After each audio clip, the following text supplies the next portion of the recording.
What is going on, guys? It's Reflex here, and today's the start of a new series. And basically, what I'm going to be doing is a review every Monday after an episode of The Walking Dead. And basically, we're just going to be reviewing the episode and talk about it and kind of give my 2 cents and opinions on it. And the episode was a season premiere of season 8, which honestly was amazing. But the episode was entitled Mercy, and well, it was honestly a great way to kick off the season, in my opinion. Now, one of the reasons why I enjoyed this episode fully just is because it really looks like it's going to be one of the better seasons that we've had on The Walking Dead.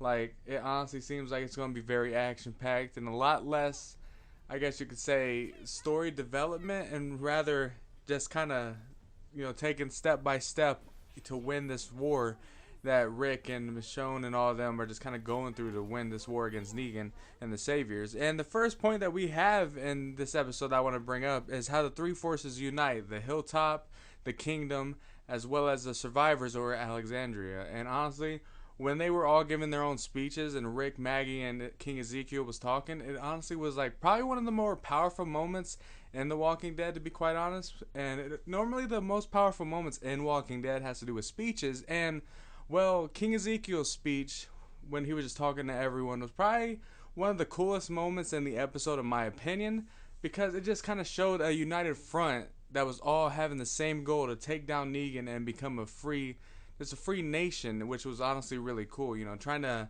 kind of unravel themselves from the chains that are the Saviors. And honestly, I thought it was pretty cool. But leave down in the comment section below what you guys thought. What was your favorite part of the episode, and what did you guys think of the actual speech that King Ezekiel said? The second point we're going to talk about is Gregory. Now, I've seen a lot of people on Twitter talking crap about Gregory, and I can understand why. Gregory is like a slithering snake, and honestly, I hate him so much. But I kind of was happy to see Simon push him down the steps. I kind of hope was hoping he broke his neck or something when they showed him, but they showed him still walking, and I was like, oh god, he's still alive. And it was a bittersweet moment because I was like, yes, they pushed him down. Oh yeah, I'm happy. Finally Gregory's gone. Then you see him alive, and I'm like, man, what the freak? I was extra sad about it.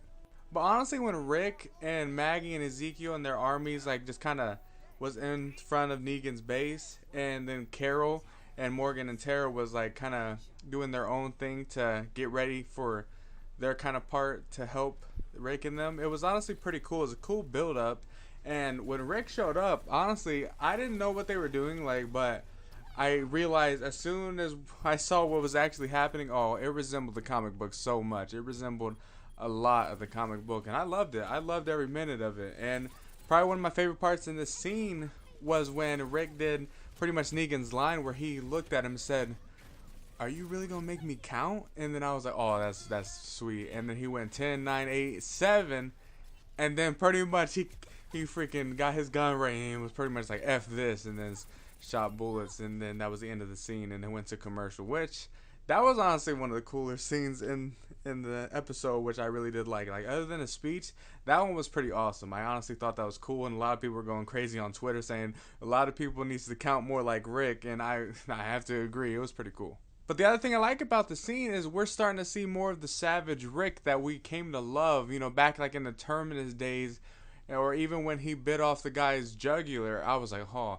we need that Rick again. And we kind of dealt with season 7, like most of it, where Rick was under Negan's just foot, and just it was very kind of sad to see Rick not in power, but finally we have the savage Rick back, and it looks so good. It feels so great to see that. Because, I mean, it's nothing better than seeing just Savage Rick come back. Because, honestly, it's just the things he says and the actions he does that just makes him so cool. Like, he's not even my favorite character in the show, but I still enjoy every minute that he's doing what he's doing. Like, it's just always awesome. But pretty much after they did their attack and they started, shooting up Negan's base, well, the place he was at, because I believe they did say there was a lot more bases past that. But while they were shooting that up, it was the first time in the show where we saw Negan's back to the wall. Like, literally, Rick had a chance to shoot him. He had the kill chance right there.